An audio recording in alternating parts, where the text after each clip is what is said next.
Всем привет! Друзья мои, мира вам и крепкого здоровья! Сегодня у меня очень вкусное блюдо. Это такая капуста с тефтелями, с овощами. Очень вкусно, сытно, быстро.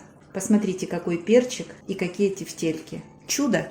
Поехали готовить. Вот здесь у меня 300 грамм капусты, свежей белокочанной капусты, которую я вот на такие листочки порезала. Один листочек больше, один меньше, не принципиально. 150 грамм болгарского перца. У меня сорт Рамира, замечательный. Перец сладкий, очень вкусный. 150 грамм моркови, 150 грамм репчатого лука. Вот таких 3 крупных зубчика чеснока, 3 средних помидорчика, чайная ложка томатной пасты, 400 грамм фарша и 250 грамм риса, который я заранее отварила. Еще понадобятся специи, любые, какие вы хотите, те и добавляйте. И соль. Обжаривать все буду на растительном масле. Все нарезала. Перец вот такими брусочками, морковь вот такими. Мелко порезала помидорчики и полукольцами лук. Фарш смешала с рисом и сформировала вот такие тефтельки. Обязательно посолите, можете добавить специи. Яйцо не надо добавлять. Идем обжаривать. Разогреваю сковородку, я в ней же и буду готовить это блюдо. Она у меня большая, 28 сантиметров диаметр. Наливаю растительное масло, примерно грамм 50. Масло хорошо разогрелось, выкладываем лучок и обжариваю до слегка золотистого цвета.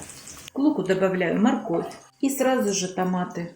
С томатами обжариваем 3-5 минут. Следом выкладываем перцы. На это количество овощей я добавляю чайную ложку без особого верха соли и чайную ложку смесь перцев. У меня здесь разные виды перца и даже аджика сухая. Можете добавить любые специи, которые вы любите. После того, как подсолили, добавляем чайную ложку томатной пасты. Томатная паста даст кислинку и цвет нашему блюду. Это абсолютно не обязательно. Нет у вас томатной пасты и не напрягайтесь. Добавьте красного перца молотого и все, не острого, конечно. Сейчас буду обжаривать 1 минуту, чтобы томатная паста прогрелась. Добавляю 300 грамм воды и еще чайную ложку соли. Этого количества, как правило, достаточно. Но вы пробуйте на вкус. Если у вас томаты кислые, добавьте даже сахара немножко. Я сахар, скорее всего, добавлю в конце. Я люблю сладковатый вкус. Все индивидуально, пробуйте.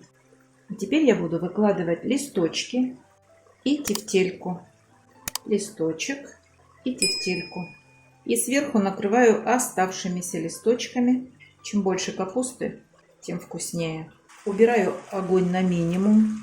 Закрываю крышкой на самом маленьком огне, но так, чтобы мы слышали процесс кипения. Я буду томить в течение 40 минут. Крышку открывать не буду. У меня там достаточно жидкости. Капуста сейчас пустит сок. Тефтели и все овощи еще практически не пустили сок. Поэтому жидкости будет достаточно. Больше 300 грамм на заявленное количество овощей не добавляйте. Через 40 минут я посмотрю, в каком оно виде. Посолю, добавлю черный молотый перчик, добавлю зелени и лавровый листочек. Может быть, добавлю сахар. Встретимся через 40 минут.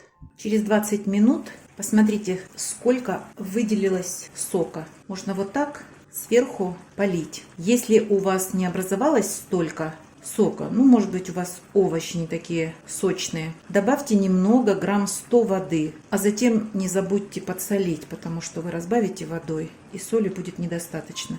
Поливайте. Это очень вкусно. Приготовьте к этому блюду пюрешку. Смотрите, какие тефтельки пропитываются этим очень вкусным овощным соусом. Это просто очень вкусно.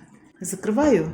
И через 20 минут я добавлю чеснок, попробую на соль и поготовлю еще буквально 15-20 минут. Вообще такое блюдо готовится час с момента закипания. Время вышло, все приготовилось. Добавляю чесночок вот сюда, в места, где кипит. И сверху зелень. Можно добавить кусочек лаврового листочка. Не забудьте его вытащить минут через 5. Вот такое, друзья мои, вкусное блюдо получилось. Сейчас дам потомиться еще минут 5 и выключу. Готовьте и не забывайте подписываться на наш с Петровичем канал. Пока-пока.